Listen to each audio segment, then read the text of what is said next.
Hello and welcome back to my channel. Today we are going to be covering the topic of mucoceles of the paranasal sinuses. In this series, I am covering the topics of ENT by an ENT resident for you ENT residents. So please feel free to tell me what would you like for me to add. Right. So first we are going to cover the definition. So what is the definition? A mucocele is an epithelium-lined and mucus-filled sac within one of the paranasal sinuses, and it will cause expansion of the sinus cavity and remodeling of the sinus walls. So what is important is it is an epithelium-lined.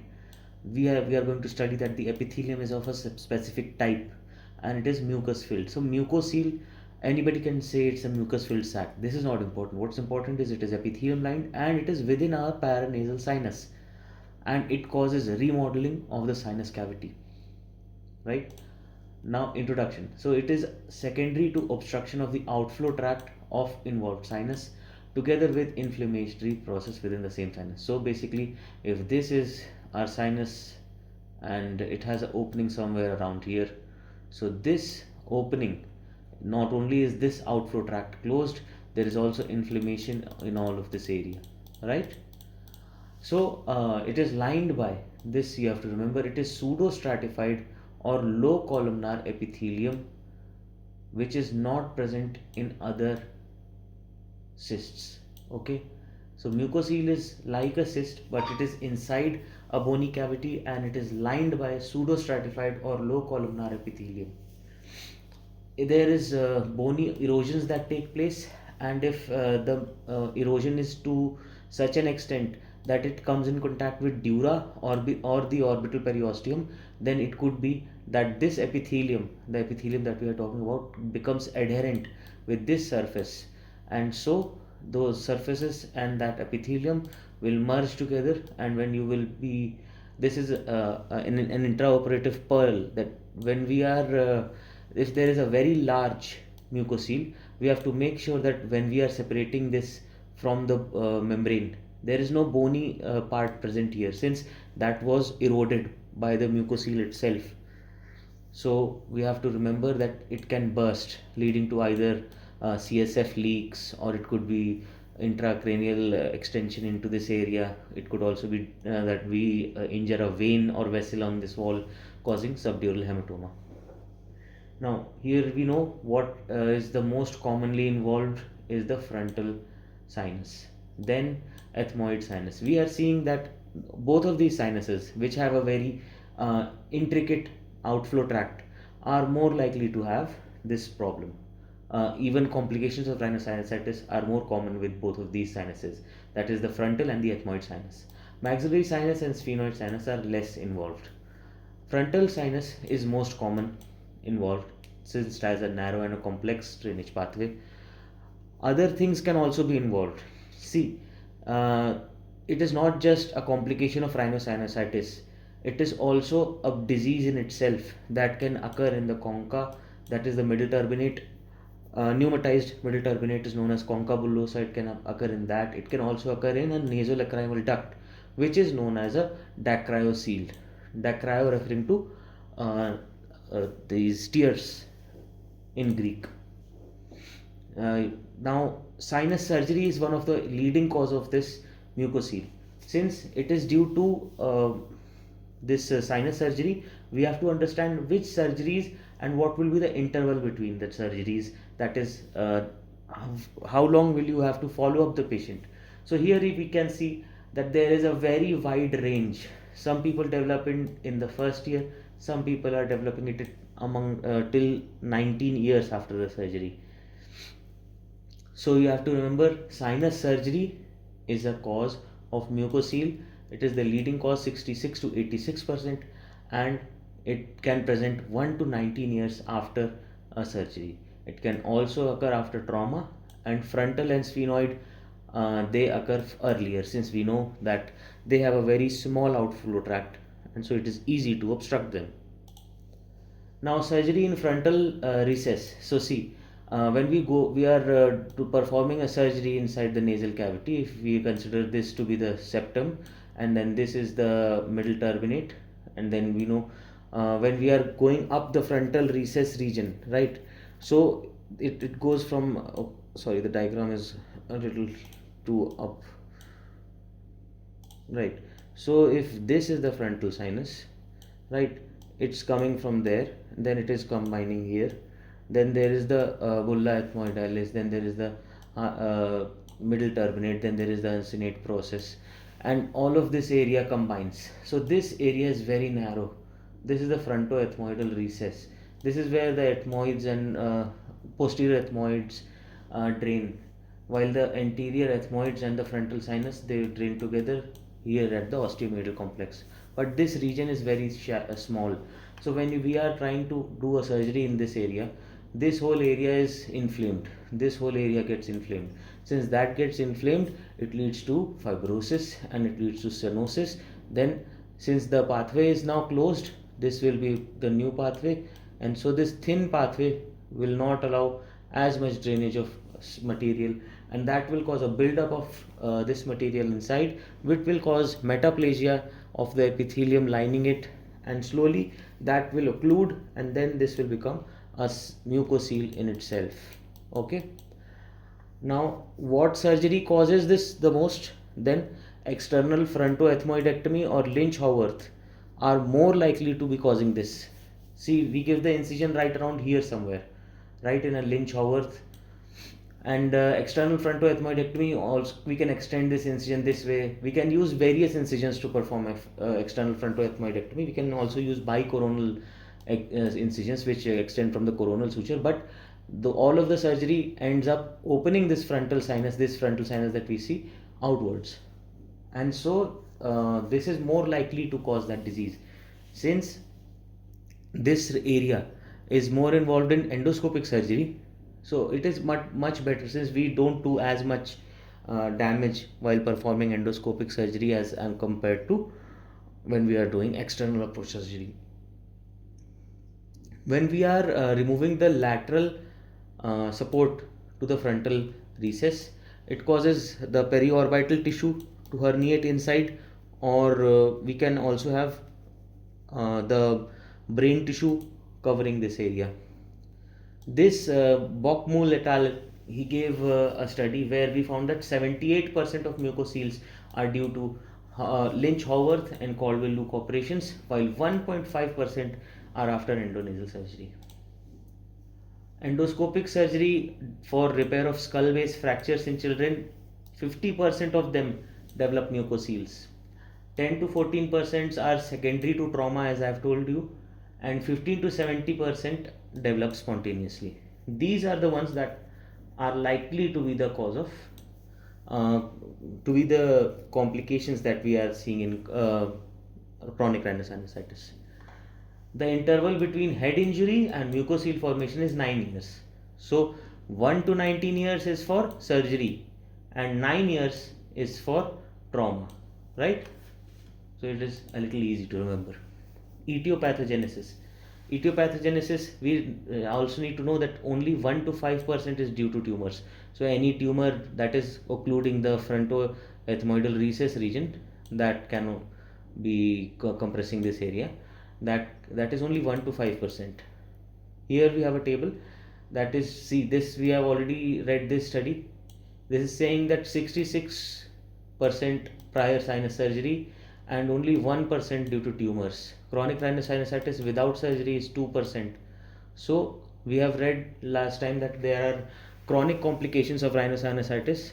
So this is a chronic complication of rhinosinusitis. Since sinus surgery is also done for chronic rhinosinusitis and these ethmoidal polyps, so it can also be considered to be a part of that disease process. It can also be considered to be a part of the complications, since we wouldn't be performing the surgery if the patient did not have the disease per se. Now, they were also found the same 75% compared to the other parts. So you can see it's clear that prior sinus surgery is the leading cause. So when asked, you have to answer previous sinus surgery is the leading cause, followed by trauma, followed by spontaneous development of this rhinosinusitis, and tumors is the least likely cause. Now, for development of mucocele, we know there are two things that is required: obstructed outflow tract and inflammation in that outflow tract. Now, why does this mucocele erode the bone around it? So, it erodes the bone because the epithelium that we have talked about, it was the pseudostratified epithelium, low columnar epithelium that we talked about in the previous slides. Osteolytic cytokine IL-1 and tumor necrosis factor. These are the ones that are causing the bone erosion, and this is secreted by the epithelium. Now, bony erosion and expansion of the sac beyond the paranasal sinuses into the cranial cavity and into the orbit is what causes all the symptoms.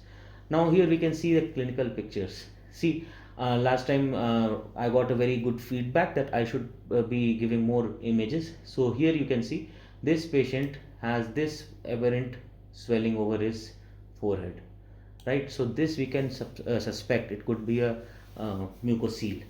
So, what investigation would you first? Let's talk about the clinical features that the patient will present with. So, it could be a mass over forehead, then it could be a mass over the medial canthus. I just saw a patient today with a mass over medial canthus. It won't be so close to the lacrimal sac, it will be closer to the nasal bone. Then it could be at gingivobuccal sulcus. This is more for maxillary sinus. Maxillary sinus mucoceles will cause dental deformities. It can cause a bulge in the gingiva, it can cause a bulge in the buccal mucosa surrounding it, or it can cause a swelling in the cheek, that we already know. Now, it is a more of a problem for an ophthalmologist, since all of this will cause a disruption in the movement of the eyeball. Then it will cause inability to close the eyes. That will cause keratoconjunctivitis, and then it will slowly progress to involve the cornea, and the whole dry eye pathology goes that way. Rhinological is also the issue because the patient will always complain of nasal blockage if there turns out to be something like a concha bullosa involving the mucocele. Mucocele involving the concha bullosa. Neurological issues can also occur, since you can see in this patient from the frontal sinus, this CT scan you see downstairs, right? Is it visible? This.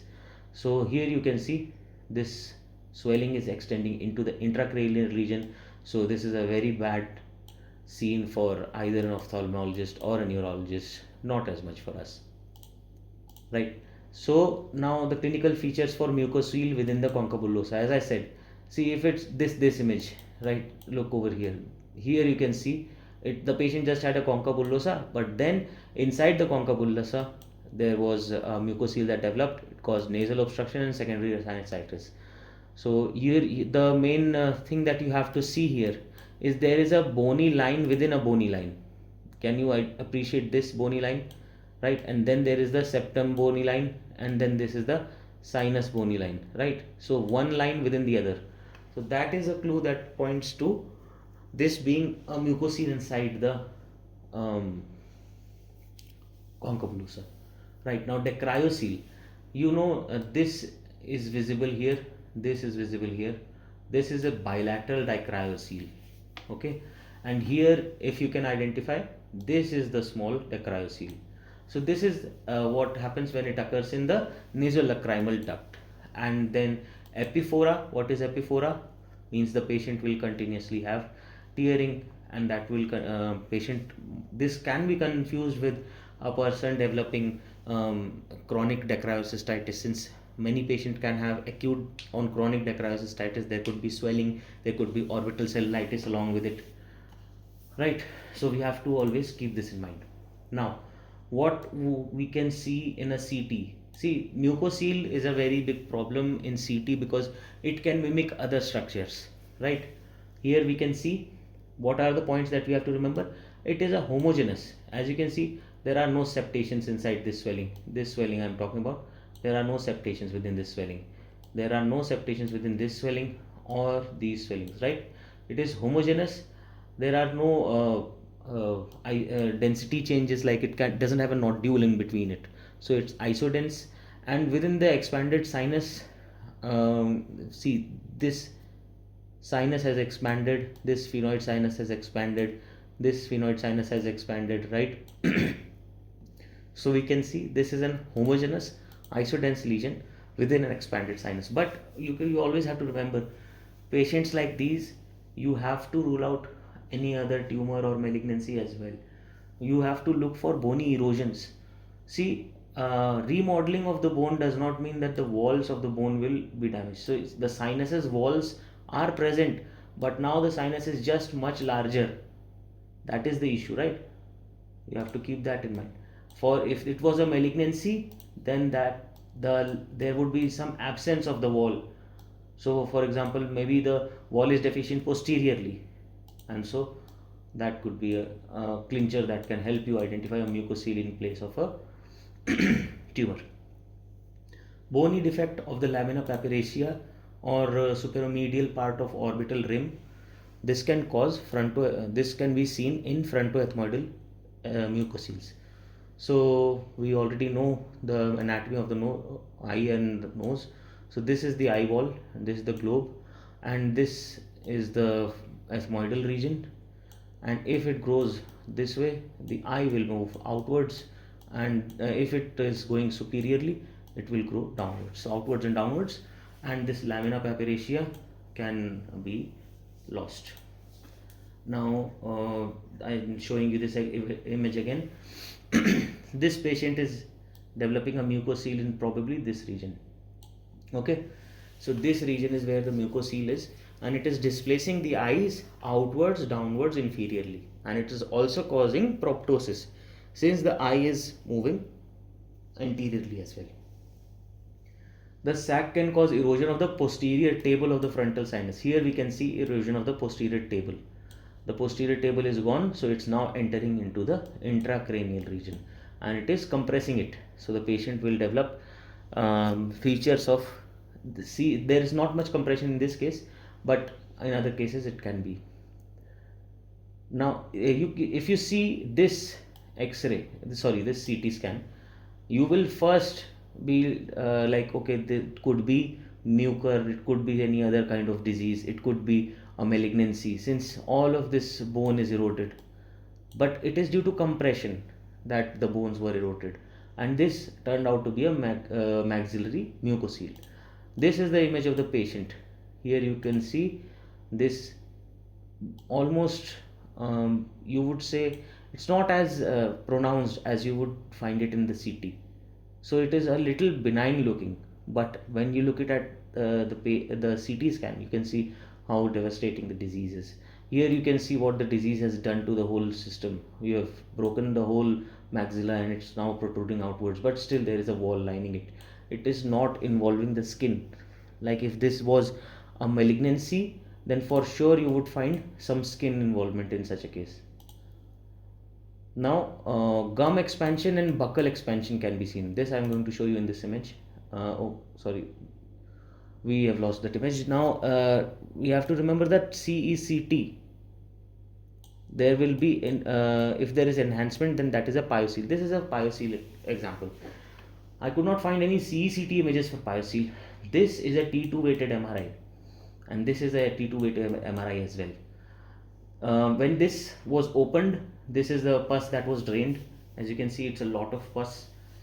So MRI, always we know that in chronic rhinosinusitis also we read that when it is very good for delineating structures that go inside either the orbit or the brain. So it is very healthy, that it is very beneficial that way, that we can find it.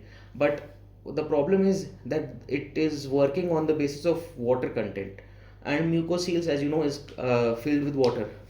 So watery serous fluid. So a T2 weighted MRI shows white glowing pyocele and mucocele in MRI, and this can be misleading, since it can have very high water and it can have higher protein also, and that will cause variability in